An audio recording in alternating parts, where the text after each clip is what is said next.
for a little bit longer. And that's how we start the broadcast. Yeah, I shut down the Wi-Fi. Today was the day. We're no more. We're cutting it off. The Wi-Fi's are done. Yeah, we're DEFCON 3 here. It's just done. You have a cool way to get past it, but I don't have any more wireless access points for you to plug in. And, no, I know this game. Wait, do I have more access? You jackass. No, you have a cool way to get past it, but I don't have any more wireless access points for you to plug in. Wow. I'm hearing myself come through now. Yeah. It's the YouTubes. Somebody's playing the It's YouTube. It was me. Yeah, it was Ryan. He was messing with you. Good. Oh. Now we are officially live. Nice. Just making sure. I don't know if we have that many people that are joining. I see. Not many. Many. I don't know. I always feel uncomfortable about this, and I'll talk about it more when we get started. But it always feels uncomfortable, like we're ambulance chasing these things. Yeah. File not found said it's not burning down; it's just still burning. Toss it on the pile and continue forward. That's a very good thing. It does feel like an all-in-one kind of thing, right? Like a lot all at one day, right? Like everything, everywhere, all at once. Yeah, but let's be realistic. This has been going on for like 2 months, probably. Yeah, some of the stuff. Yeah, for sure.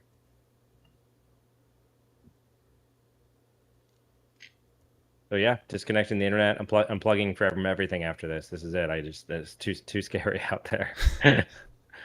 Yeah. Was there any other links, John? I might share some more. I'll throw them into our local chat, and then you can share them up. Okay, sounds good. I'm going to be doing things. If we could can we get Mick Douglas? You were talking about should we invite anybody else? If we can get Mick on, that would be great. Too. I don't know if you have his email address. Do you want an intro? Here, I'm going to do an intro. You have his direct red phone line? Oh, schnizzle.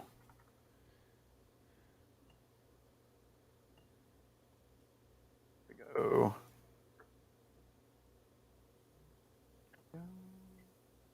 Come on. How do you pronounce this group? Is it Lapsus?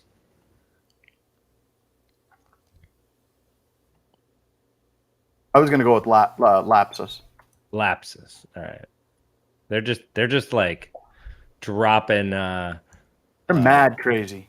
Yeah, I was gonna say just dropping or not respect, but just some sweet hot action on their Telegram.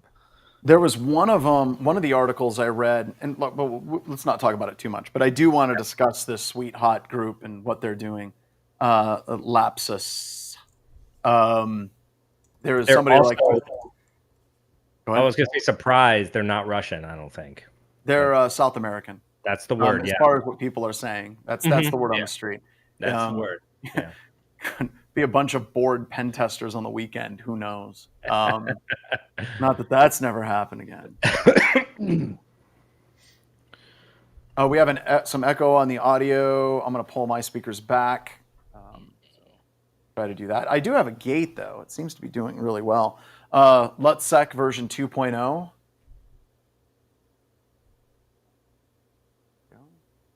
Lulsec. Learn it for the lulz sec. All right. Yeah. Okay, so Adam doesn't hear the echo, so we're good. 52s in my head now. At the lull sec. Okay, Mick, you should have the link to join, sir. Mr. McDouglas. They seem sus. They definitely seem like they're up to something. No good is what I'm thinking. Lord Monopixel Fairweather the Third. Had 2 tabs open. Oh, that's the problem right there. It was double play. It's double tapped? Is that what it is? Because you always double tap. I have 100 tabs open, and Chrome has all my RAM, and then I have to organize them. It's bad. You don't want to see. Aha. Happy Okta Day. Yeah, I guess. Yeah. Hey, everybody. Due to this new panic, fear, uncertainty, and doubt, our budgets and security have been increased for the next 6 months. Oh, you know, the other thing too is that actually, I was just playing around recently with Auth0, and I guess Okta owns Auth0 as well. I thought they just recently bought them, didn't they? Yeah. Recently made a merger. I literally have zero indication that this spread to that or something like that. I just saying that, you know, Yeah, I don't know. they're together. Security Schmidt said, I only wish that this would impact the budget. There's Mick. Hey, how's it going? Doing great. Doing great. Glad you could join us, sir. Well, thanks for having me. By the way, the beard looks spectacular. Mm-mm.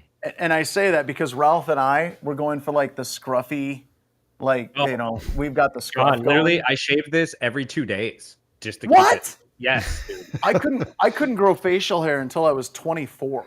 Dude, and if that's I not didn't a shave joke. this all the time, it would just grow down to here, and then my wife would divorce me. So I just keep it, you know, close. So whenever you sit and stare in a mirror, can you actually see it growing? Yeah, I can see it growing. It's ridiculous. But listen, it doesn't grow on my head. That's the problem, Yeah, right? that's But if it the, did, but if that's it did, I'd be a movie star. That's how that works. And I haven't actually seen Mick in person in a while, but the dude's like, he's still fantastic. Yeah. The guy doesn't age. He doesn't grow up either. So. All right. So we got one more minute, Ryan, and then we'll take it in, and we're just going to open it up. And what I would like to do, BSD Bandit is on. Good night. There's someone we got to get on here. BSD Bandit is one of my favorite people on Twitter. Right. I hands shouldn't be down. echoing anymore. I'm Okay. Good deal. Do you want to roll the whole Yeah. intro and everything? Yeah, let's kick the intro and then let's roll it. Okay. Here we go.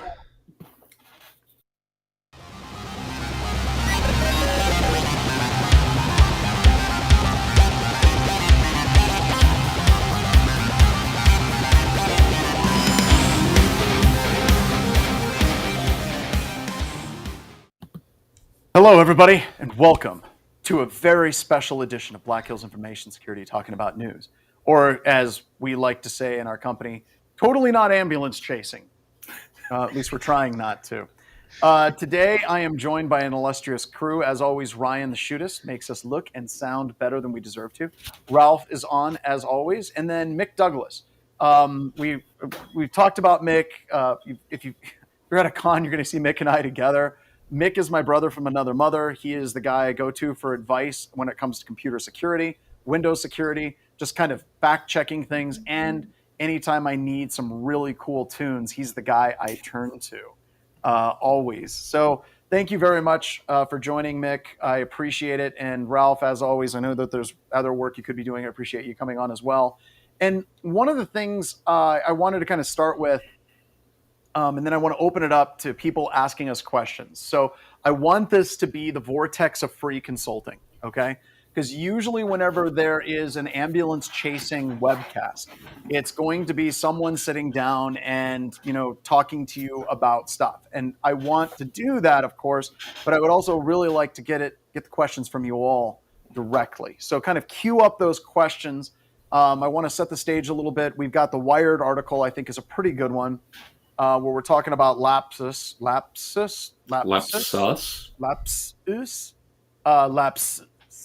however we pronounce it. But this It's French, right? Brazilian. You know, yeah, the Brazilians are not going to be happy with that because they speak Brazilian, right? In Brazil, is that? No, by the way, guys, I'm joking. It's like whenever I say Canada takes being a country way too seriously for being the 51st state. We're just kidding. Please don't come at us because, frankly, you terrify us as a whole. But Ralph, do you want to talk a little bit? Like these guys have been on a little bit of a tear between Microsoft and Mick, as you as well. This group is definitely on the scene. So what do you guys know about it, and what are your thoughts on this so far? I mean, I guess I'll go first. It was blowing up, honestly, last night. They pretty much dropped a bunch of different, things that they had done on their Telegram group, and then that kind of exploded onto a much more public scene, right? So Okta was kind of the first, and then also the 37 gigabytes of Microsoft's alleged source code also got exposed. So companies like Maersk, the world's largest shipping firm. Oh, and Looks like we got a little and audio going on here. Yeah, Mondelez, Maersk. which owns Cadbury and There's a Disco. video. Cadbury. They got Cadbury too. We're literally going to play the video and we're going to live discuss it with you. As we Yeah. do Where's it. that video? So, all right. But a lot of people getting caught up. It's bigger than it's bigger than just that. It's because Okta, also Cloudflare getting caught up in a lot of like just uncertainty about who may have been exposed with this, how far the rabbit hole goes, and who got in the crossfire. Excuse me. Cool. Mick, your thought on this group? Yeah. What do you want from me? Like a little intro, or Yeah, whatever. Little intro, little Okay. dance, whatever. What do you think of this group? Because I want to ask you a specific question. Somebody said one of two things is happening. Either A, this group is really freaking good, or B, holy crap, security is that bad in a whole bunch of different companies. And I want to get your take on this. So hands down, it's bad. Okay. And here's the deal, right? If you go online to any cloud provider and you say, hey, I want to deploy whatever, AWS, GCP, Azure, they have these model templates. Guess what? Most people are building off of these model templates. And one of the things that's really appalling is I don't okay, I run a small consultancy. I am not an illustrious pen tester like BHIS is. We do a little bit of pen testing because to do good defense, you have to have sharp claws and teeth. We're finding in a lot of the cloud pen tests or the cloud engagements that we're doing, like cloud assessments, for instance, that it's just Groundhog Day over and over again. And so you see these design patterns, and once you understand what you're looking for, it's almost like you've got cheat codes. And I'm expecting John to pull on a thread. I'm going to give you an easy assist here, John. Isn't this an awful lot like the Target and TJX breaches that happened not too long ago? It is. And I think that there's as far as especially the panic and the reaction, and everybody's trying to figure out what they can do. And this gets into some of the things I've been having an issue with CISA. Whenever we get focused on a specific TTP, and there was somebody Bushido or Deshido, there was somebody on Twitter, I've got it up in one of my myriad of tabs, that was talking about, you're not seeing a lot of people talking about the TTPs associated with Lapsus. And whenever you saw the attacks at Equifax or those things, everyone wanted to talk about, this is what the attackers did. This is how they got in, supply chain compromise and attack against Apache Struts. And then if everybody completely freaked out about that specific attack path and methodology. I just realized that Mick totally set me up. But the point that I'm trying to get is, whenever we're looking at what's coming out of CISA, they're saying, here's the top 176 vulnerabilities that you should be patching for. That is incorrect. We should not be doing that. Whenever we look at Equifax and they say it's Apache Struts, that is incorrect. We should not be looking at just that. Whenever we're looking at spear phishing or possibly with Lapsus, where there's a belief that they're actually purchasing access, what I'm going to get to here in just a second, we shouldn't be focusing on just that. And that is ultimately what is actually happening here. Everyone is trying to figure out how this attack happened. And then the knee-jerk reaction is, well, we need to get rid of our two-factor authentication. We need to get rid of our single sign-on. Oh my God, all of our eggs in one basket. We need to stop doing this. We need to fire Okta as quickly as possible and go with somebody else. You're learning the wrong damn lessons. And that is one of my big concerns about what's happening here. And I want to talk about the lessons that we should be learning here from this in just a couple of minutes. But Mick, I didn't want to rant too much. Roy's like, don't say kill chain, don't say kill chain, don't say kill chain. But that's what happens, right? Everyone wants to get into these things of how do we actually defend against this specific type of attack? Because ultimately, at the end of the day, we're still monkeys in trees throwing poop at each other, and we don't understand risk very well. All right, Mick, did I hit everything? I tried to pull it back a hair, but I know there's other things you want to talk about too. Well, I will say this. One thing that is giving me a little bit of hope is that we are getting better at some of the thought patterns. I I don't think enough credit has been given to MITRE's Defend Mhm. system. If you folks don't know what that is, Defend is amazing. So you've got to check that out. The folks at MITRE that put that together are very hungry for feedback and input. And the cool thing about that is that we're now starting to think about defensive posture in a much more interesting way. And the one mistake that I really hope that we avoid from this, that every single breach gets boiled down to this incredibly terse soundbite, and it's always wrong. Oh, Target got hit because the HVAC company. Oh, Mhm. TJX got hit because Mhm. of this. This company got hit by that. And at some point, we're going to have here's exactly what happened to poor Okta. And we don't know exactly yet how things got put in, but I got to tell you, I'm really worried because we're having these incredibly important conversations, and for whatever reason, InfoSec is vomiting on itself to say the most inarticulate and terse soundbite that's just wrong. Like it's straight up wrong. It's that old cliche of for every complex problem, there's a simple and clear explanation that's wrong, and that's what I'm most worried about here. And right now, pitching it straight back to you, John, was your comment that a lot of the orgs are going to be doing knee-jerk responses. I expect that we're going to have greater outages and issues from people who are ripping and tearing out authentication and authorization components that are perfectly fine and don't need to be adjusted. Well, okay, let's take a couple of seconds, let's take a beat, and let's give some people some defenses.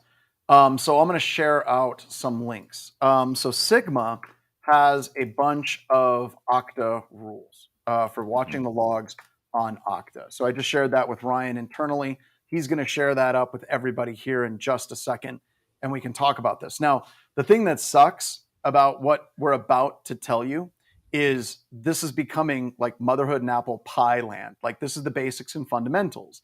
Are you actually logging from your third-party SaaS providers, especially if they're completely locked and entrenched inside of the core authentication in your organization? And you're And not. what's that? And you're not. Most organizations aren't, right? Yeah. And you know why? It comes down to money. Well, yes, and we already have data lakes, right? And people are talking about data oceans, and this gets into another one of my rants, where if you go to somebody and say you need to be logging from Okta, and you're talking about admin role assigned, API token created, revoked, application modified, these are motherhood and apple pie like things that you should be doing for APIs, especially SaaS authentication based ones. And I have companies that are like, oh no, we don't really want to do that because it's just more logs and we're already logging too much. And they're not thinking about what they're logging, what the value of their logs are. And Mick, this is something you've been teaching, I think, since I first met you.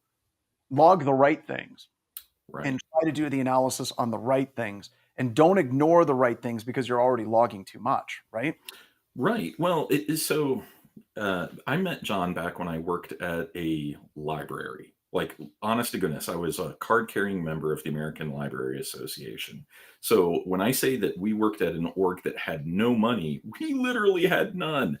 And one of the things that we had to play games with from logging was not just what we would log, but our retention.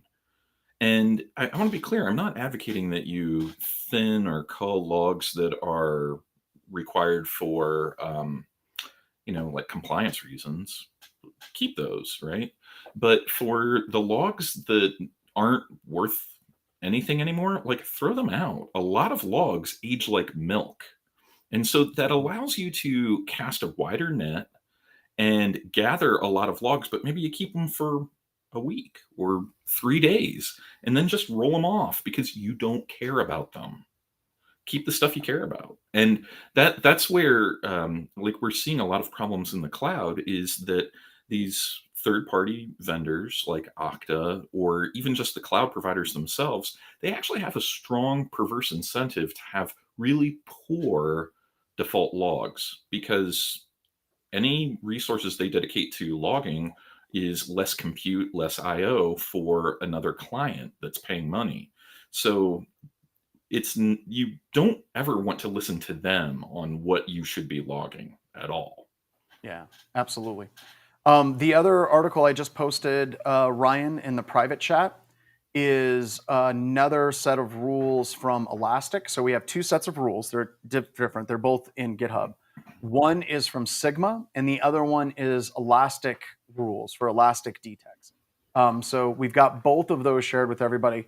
And this gets into, if you haven't done these before, one of the things you might want to do is actually go back and look at your previous logs, because one of the concerns that's been on the internet quite a bit is it looks like they did this compromise all the way back in January. And there's a number of people that are wondering if the attacks that we've seen are actually symptoms of this original attack. So you can go back and start doing some analysis on it. I don't know how I feel about doing that ex post facto, like incident response, where we're chasing, what is it? I think Malware Jake said it was snipe hunting, where the executives are saying, oh my God, are we compromised by this? I disagree with that, but at the exact same time, it's absolutely going to be something that organizations are going to do. And with the Sigma rules especially, you can convert those Sigma rules into your own SIM that you're using, and you can do analysis on previous data inside of your SIM. So I'd recommend that you do that so that you can at least prove to your executives that you're doing something and help them and you sleep better at night.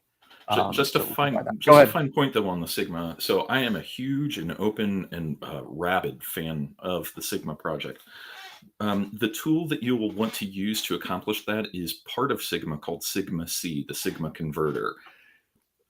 Be a little careful as you're using those. If this is your first rodeo using Sigma C, you'll want to make sure that you test the query, because sometimes you'll wind up with a query that works but is very inefficient, and you'll like make your SIM just spin for a while. Yeah, so I think that's a good idea. And you might want to just roll them out one at a time, because many of them stack and they're looking at the exact same things, and it becomes a cascading effect. Yep.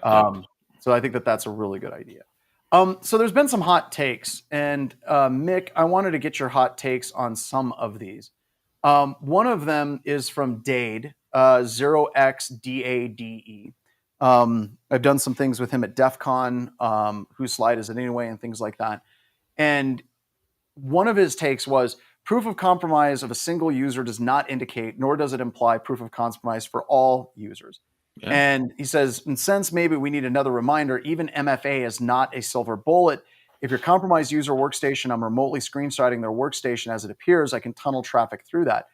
I want to get your reaction on that. The idea that proof of compromise of a single user, like the screenshot, is not necessarily a proof of compromise of all of the customers. Because I can see that one going a number of different ways. And I can't violate NDAs, but I mean, that is one of those things where, hell yeah, that's absolutely true. I mean, here's the deal. We know, based off of these screenshots, that there was some level of access into some restricted portal of some sort. But just because somebody has one session doesn't mean that they were able to start stamping off additional sessions, right? Like, I don't, there's another thing I want to unpack in that one, is the whole critique of MFA. I am an okay pen tester. I'm better than average, but I'm not the best, right? I have never once been stopped by MFA. It's slowed me down. It's made me have to be really noisy, but like BHIS, you folks do pen tests all day, every day. Like, have you ever been stopped by MFA? So this gets into another rant, but yeah. In small organizations, as you know, if you're trying to break into an organization that has like 15 users, they're all using MFA, that really messes us up. Tough. Because most of the attacks that we do are scale attacks. Like if we do a password spraying attack, even with MFA in play, we can still determine valid passwords in some situations with some APIs and some portals. We did this years ago with Cred Sniper. I think you remember that, where we did it with Cred Sniper, and we demonstrated bypassing authentication with Duo, going through Exchange Web Access instead of going through the actual portal. Duo lit up like a Christmas tree. I had one of their people call me up and yell at me. But the point is, yes, two-factor absolutely slows attackers down. It absolutely does, but we shouldn't be looking at it as a silver bullet. So with that, getting into yet another thing that makes me very angry, and I'm going to call this out, and I keep calling this out, and Ryan will share this out with everybody. I'm going back to PCI. And I have gotten in arguments with people that are very prominent in the industry, folks, that say, PCI 7-character passwords are okay. It says, according to PCI DSS, employees must have at least a 7-character password that contain a mix of numbers and letters. While the requirements can protect your company accounts, they're the only bare minimum. And if you dig and you talk to people about why in the hell PCI is moving towards a 7-character password, and there's conversations being brought up in NIST and things like that, what I'm hearing from these groups is they're okay with reducing password complexity requirements because 2FA is a thing, or multi-factor is a thing. And that is horrible. And, I've been complaining about this for years. It's one of those things where I'm on a soapbox screaming at everybody like the Far Side cartoon. Everyone's vampires, or there's vampires everywhere, and no one cares. But the reason why people are going through and saying that we can do lower count for password length is because, well, we've got MFA, we can start reducing our password complexity. That is wrong. And I think today it kind of highlights how wrong that actually is, because this gets into one of the other things that Dave talked about. He actually discussed, he says, MFA should not be your only protection. And whenever you're saying we can reduce our password complexity down to 7 characters because we have MFA, you're missing the damn point. MFA is another security layer on top. It doesn't mean that we replace other security layers. So please do me a favor. Go on Twitter right now and call out our friends at PCI DSS and beg them to raise their password complexity to be more than 7. They can't do it. They're all drinking right now with all this PCI. Everyone's drinking. I haven't said threat intelligence yet. All right, so that was that take. The other take is, I'm going to throw us all under the bus here. Us. We are old. I've had some people call me up and they're like, John, how come you're not freaking out over this? I'm not freaking out over this because this has happened. For those of you that are relatively new, back in 2011, RSA was compromised. And every seed file, .asc.xml file, was compromised for RSA's 2-factor authentication by the Chinese. Every last one of them. The world did not end. Okay? This may be at that level, right? So we've seen this. We've seen Microsoft source code be leaked and released in the past. We have. And the world did not end. I wish when it got released, they fixed some stuff too. At some point, I want to see Microsoft, if everything gets released, they're like, screw it. It's all open source. You guys fix it. You guys fix it. Can you guys submit pull requests? Yes, exactly. And we can fix this stuff. Yeah.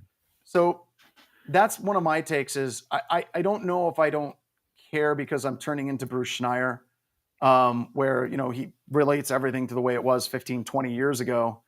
And I don't know if that's why. I'm not saying I don't care, but I'm not freaking out. And like you mentioned, Mick, there's a bunch of people on Twitter that are losing their freaking minds over this. And I'm like, I can tell you're new to the industry.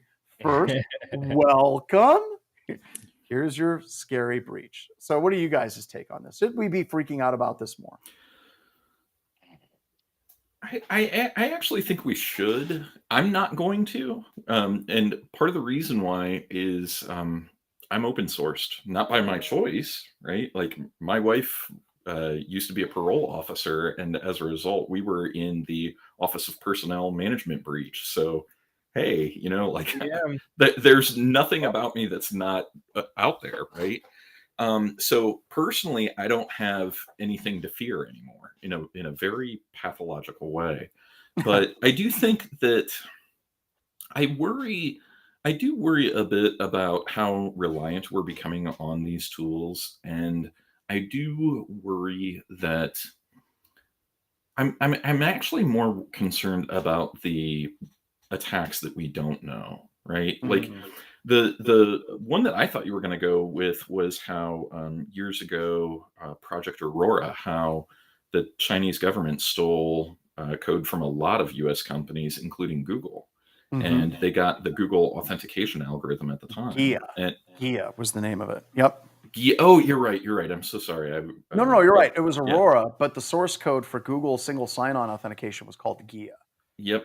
Yep. So they actually had that. So you were right. So thank you. And so I'm more worried about increasingly we're having organizations that, right or wrong, they have a profit motive and they're trying to be first out to market. So, and that's great, right? Like I am a capitalist.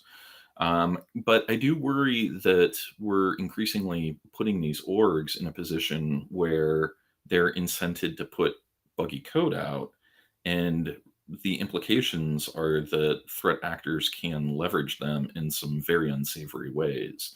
And so I am concerned about it, but I'm actually more concerned increasingly that we as security professionals aren't doing a good enough job of explaining to our orgs what the actual risks are, because like they don't care about like, oh, you've got this patch level.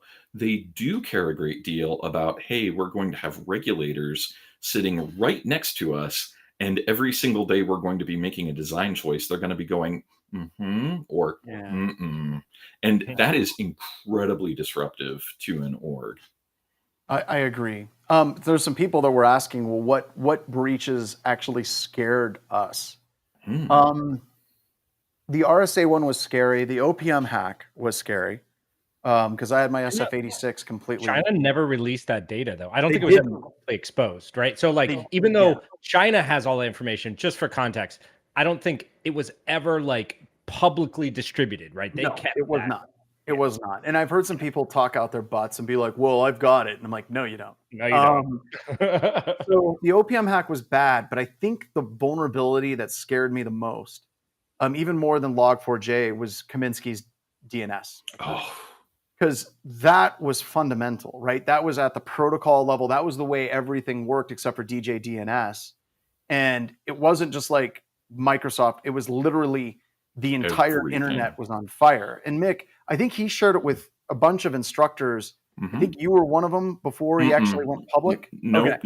I got it like right as it was being announced, and I was like, and he said, no, we're cool, and I was like, but we're not, and he goes, no, we're cool. So wading through logs was like, WannaCry was fun, absolutely. Yeah. When the Kaminsky stuff was showed to a number of people and it got spread around a little bit, it was like, oh my God, the entire internet is freaking broken. Yep. We haven't had anything quite like that. Even SolarWinds wasn't at that level. Mick, which one do you think was at like that level? The one that terrified me, and this is how old I am, was Moxie Marlon Spike's one where he cut the wild card for star.com. So that was like 2008 or so. It was the year before he did SSL strip. No, it was before. It was before that. Because it was a vulnerability in how you could confuse the parsers. I think it was an EBCDIC to ASCII confusion. It was, and you could put in a space and it would ignore everything after that space. Yeah, like he cut, like I hope and pray I'm never tempted like that, because like at a damn minimum, I am going to have some epic pranks. And what was interesting is when he rreleased that, there were people that were saying, well, that's not that epic of a hack. And we're like, no. At DEF CON, there was a very bright cleaving line between the people who were having a complete like meltdown, and then the people who were like, that seems like this is bad. And like, because it was so scary and terrifying, to his credit, Moxie did the embargo thing, and everybody did it really cleanly, and until it was fixed. Yeah. So that's why, we're kind of looking at some of this stuff, and it's like, all right, so you put it in perspective, and we've been on fire many, many, many, many times. Now, I want to talk about the TTPs for this group. One of the people out there is Will Bushido Token. I'm going to share this with the group. because I think that this is an important hot take. So Ryan, if we could get that up there. He said vendors can't detect lapsus because nobody is putting out a report on their TTPs because none of their products can detect it. Lapsus relies on stolen cookies from markets like Genesis and malicious insiders. AV, EDR, firewall vendors won't help. Don't start on about IOCs. Now, couple of quick things about this that we have to get out there. One, we've been saying for a long time, a number of us graybeards and InfoSec luminaries that are out there, the browser is the new endpoint. That is where this is going. Authentication is the new endpoint, right? And I think that you're seeing that kind of cracked open, and buying that access in open market spaces, I think, is a key thing. The one thing I disagree with Bushido Token on is the fact that we can't create IOCs. Oh, yeah. I believe we can. So I see that Ralph is back. Ralph, your thoughts on some of these attacks? I think it's possible to have IOCs to detect these types of attacks. I truly believe that. Yeah, I mean, I do agree. It is a little difficult to create these kind of detections in like the scheme of the scale, right? And we're also relying on these the vendors, right? So Okta in this example to create these kind of things. But I think that it's definitely possible to start implementing them in our detection path, right? But we are going to be relying on kind of somewhat of the vendors and pieces of that to bring it together to create that. But you're absolutely right. Browser is the new kind of endpoint, and this I think is the first. And again, we don't have all the details, but this is kind of the first bigger like cloud server, as a service attack that is starting to spread other services that happen to use that service, right? So kind of interesting. I want to address a question. Caprico1 said, wouldn't you just have to have a detection on old stale session tokens? Yeah, no. So whenever you log into a web service and you're given a session identifier, it can be set for when that session identifier expires. And so many of the services that you deal with today, I'm just going to use Netflix as an example, they almost never expire their tokens. So once you get that session identifier, it's assuming that you're already authenticated.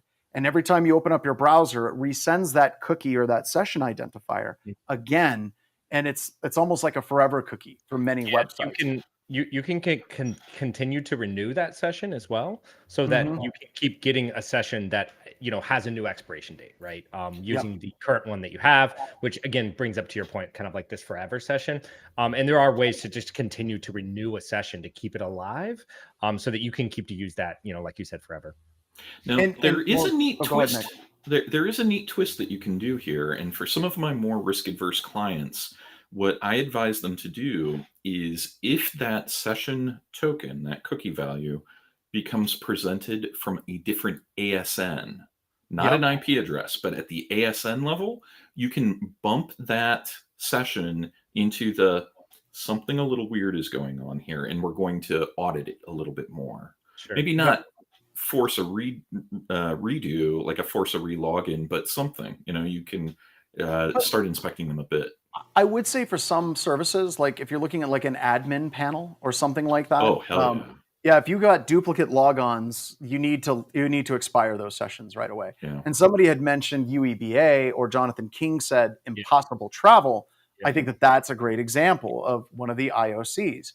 So what we're seeing is right now in the industry, pen testing is getting hard to get onto the desktop. You're seeing a tremendous number of pen testers moving into the cloud in the way that we try to gain access, getting user IDs, passwords, two-factor authentication bypass. That's where we're focusing, and we're migrating more and more from an offensive perspective to the browser. So if your IOCs are all built around the desktop, and most organizations are, that makes it incredibly difficult to be able to detect some of these advanced attackers. It's not impossible, but it is something that you need to start thinking about as you move forward. We kind of intrinsically trust HMACs and JWTs and stuff, and so having some kind of way to kind of always keep asking, right, and make those associations about where you're coming from, and other ways to identify, because cryptographically we're like, this is secure, right? It must be a good cookie, but that doesn't mean that it wasn't taken, right, or that it didn't come from somewhere else, or wasn't in essence another copy of that, and right, and so and that association we need to start drawing, right? We need to start looking about where it's coming from and where it originated and all the other stuff. And they have some of that, and we are starting to do that. But yeah, it's kind of a new world in there. And I think the bigger piece is not just the authentication that we have. I think it's what we can also do way further, because these services are so big. All the other things now we have, access to with this one token. And that's, I think, what we're seeing, especially with Okta. So the other thing I want to talk about is it's been thrown around that Okta done screwed up. I mean, do we know that yet? I think there was an Infosec luminary. There was an Infosec luminary that said, "I don't blame Okta for getting compromised. That can happen to anybody." But I think, Mick, if you can correct me, he said something to the effect of, "I blame Okta for taking so long to let people know." Do you want to talk about that a little bit? Yeah, it was either that tweet or the fact that I said it's not ambulance chasing if you're out in front of the ambulance that got me on this webcast. Here's the deal. I think at this point, every org has some kind of experience. Let me back up. Every person, every org has some sort of experience with a network incursion, right? And as long as you play cards face up and say, "Hey, my bad, here's what happened, here's what we know, here's the impact to you," and you come out in front of it and say that, that's awesome. That's great. 2 months though? That doesn't feel right. And here's the thing that really, it doesn't pass the sniff test for me, is a lot of people have countered, or they sent me DMs and they said, "Oh, well, it could be an ongoing investigation. Lawyers won't let you talk about an ongoing investigation." You know what? There's a time and a place where you say, "Thank you for your advice, lawyer. Cool. Sit this one out. I got to do a PR thing right now." And sometimes you have to just get out in front and say, "Hey, we had an incursion. Here's what happened." And then own it. Have a radical transparency about it and say, "Here's what we know right now. Here's what we're going to learn." But instead, they covered it up. And I'll tell you this, somebody sent a reply to this, and I think it's one of the spiciest tweets, most underrated spicy tweet of all time. They said, "I really want to know what executives sold their stock between the incursion date and the announcement date."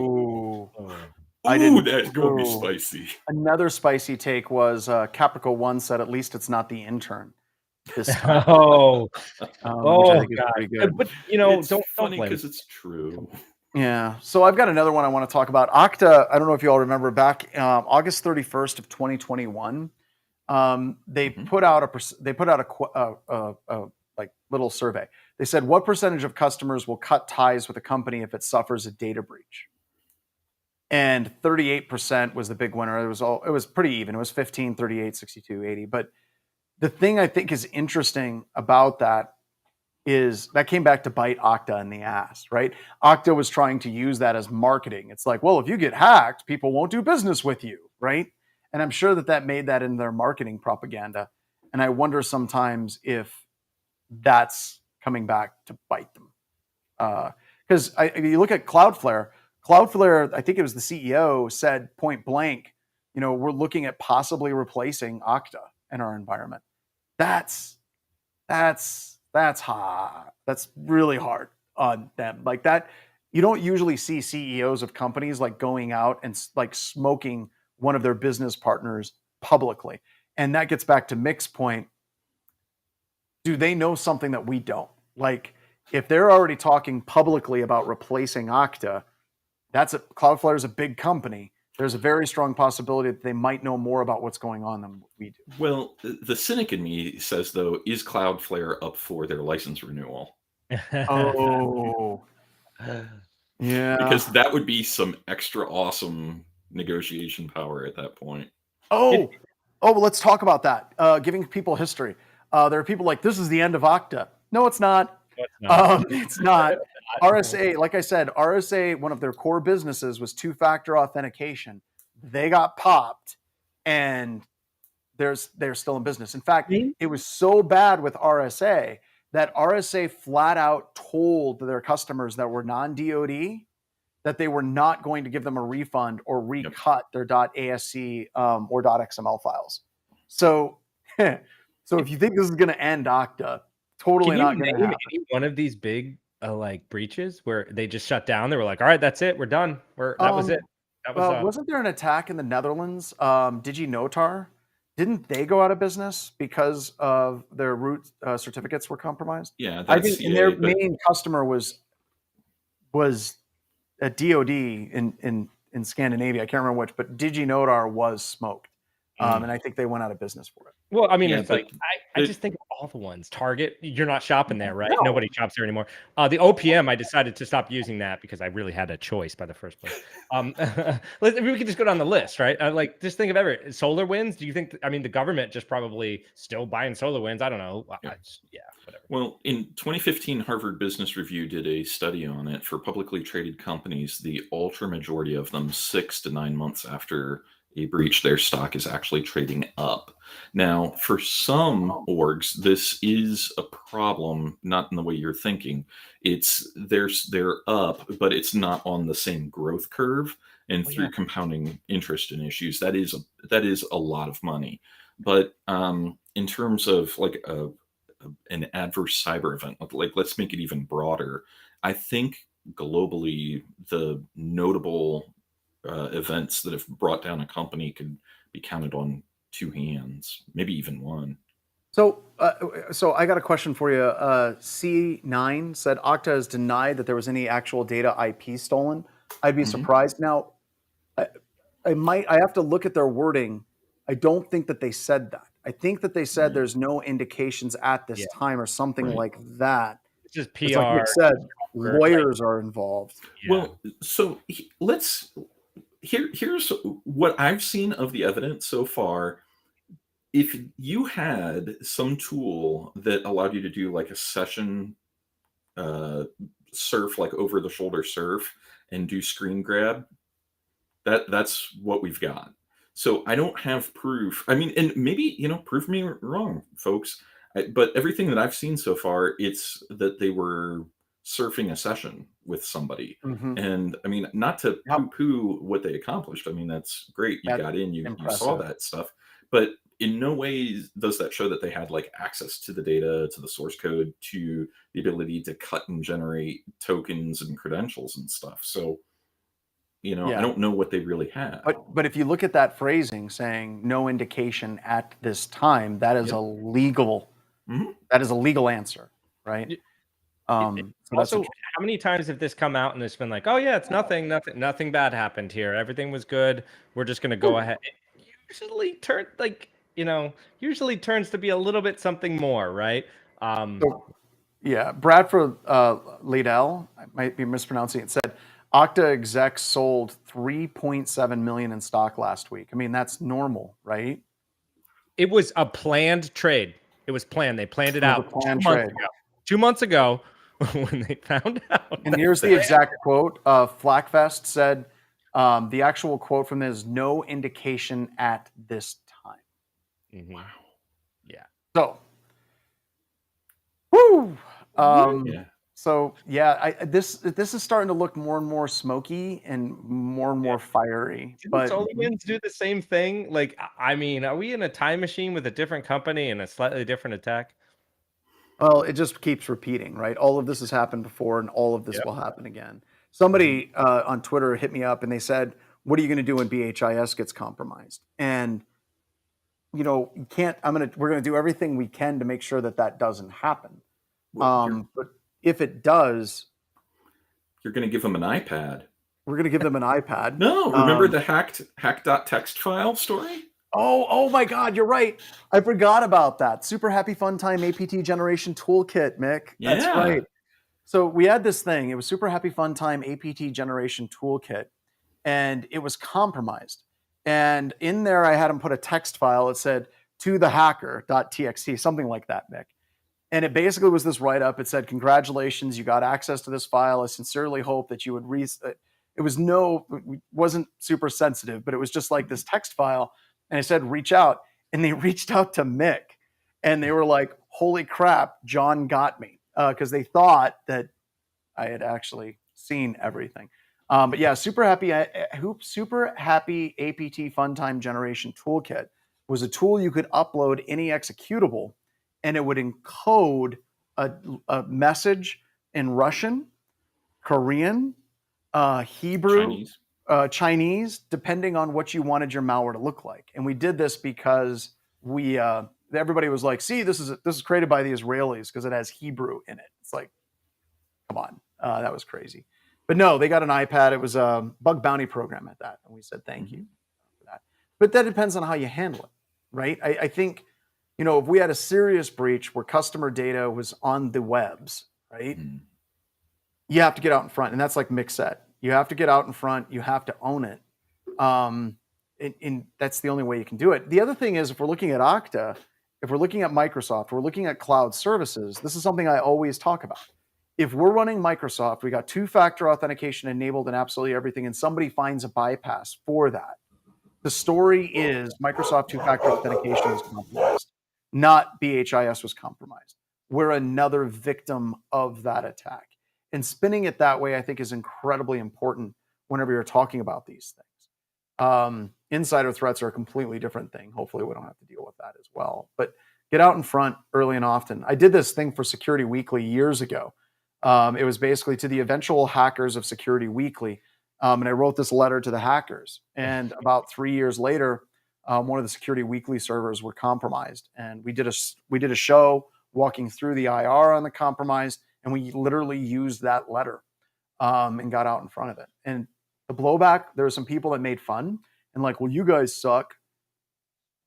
At the end of the day, the way it's coming, everyone's getting compromised at some level or another. That doesn't mean give up. Just means just never quit, never surrender. But yeah, you're fighting the world.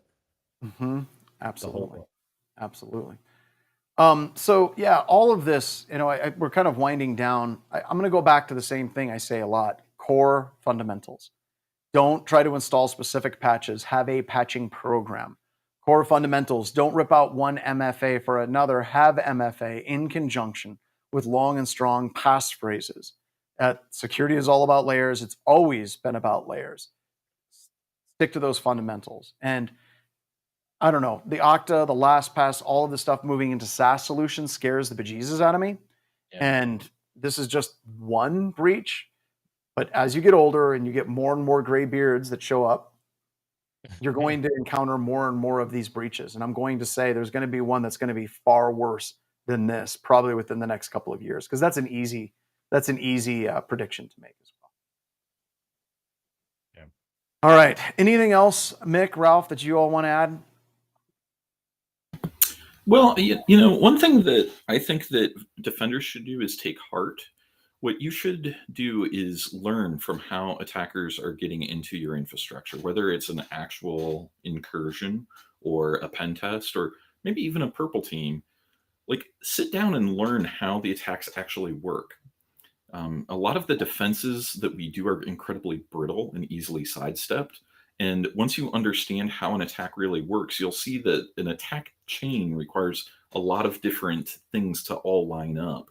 And if you nudge the attackers off their chosen path, it becomes a lot more brittle. Attacks are surprisingly brittle. If you've never done pen testing, you will not appreciate how nerve-wracking and tedious and flat out boring a lot of times pen testing can be. And so make sure that you turn everything into a sensor device. Somebody just asked about Microsoft and how we haven't talked about it. Oh, yeah. I just want to say, they were talking about the source code of Bing. Probably somebody at Bing is like, oh my God, Bing is like trending as a search term in Google. They're using Bing to find it. No, yeah, that was not a trend that Microsoft. They're like, yay! Oh, it popped up on Google. The number one Bing term for people that use Bing is Google. And for probably a day, Bing was trending on Google, but not in a good way. I don't know how much I care about Bing source code and Cortana source code. I'm curious how that interweaves, right? Like where those connect. That's like just my curiosity of how this kind of attack played out. I mean, that's going to be either some stuff we don't ever learn because nobody wants to tell us, or some things that we don't never get the complete picture, right? I kind of wish we did. I do have a beef with the reporting that's been done on this. So every article that I see says that Microsoft's alleged source code, shouldn't it be like they're throwing shade at the source code? Shouldn't it be hackers allegedly steal the source code? But instead they're like, yeah, alleged source code.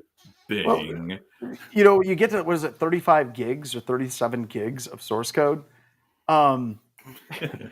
Just like wondering, like, is that faked? Do you think it's faked? Do you think that somebody sat down and just started writing out I'm going to make it look like this is Bing. Again, I don't know if this has ever happened, but I've never seen like a bunch of big news outlets come and say there's a alleged 35 gig file out there, and it was all just like A's in a file. Like I've never. I want it to be that. I want it to be that. Yes, you're right. I want it to be that, but we all kind of have to. Just some like college like GitHub project. Like this is a search engine that I wrote, and they go through and they rename it to like, instead of the name of the search engine, like college search engine, it's like Bing, and then they release that. Let's get a little bit creative on these things. I did want to mention one other thing too about the detection, trying to catch the attack early in the phase, right? And so the earlier you can get some kind of detections, even if you've been compromised, right? Like you're just catching that early in the attack is going to give you the upper hand to actually control the scenario, right? And so however you get those, like you said, sensors out there to catch that earlier in the attack, just expecting that it's going to be successful. And like you said, it's a chain, so we need a lot more things to line up in place. And so time is the one thing you want to take away from the attacker, right? And that's something that they dude, Egypt said it. He said, whenever you're an attacker breaking in, the defenders just have to make one mistake. Once you're in that environment, the tables turn.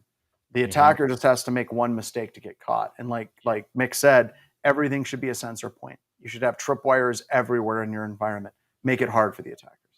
Yeah. All right. All right, folks. I want to say thank you very much for coming and hanging out. Ralph, Mick, as always, appreciate you guys coming. And with that, Ryan, take us out.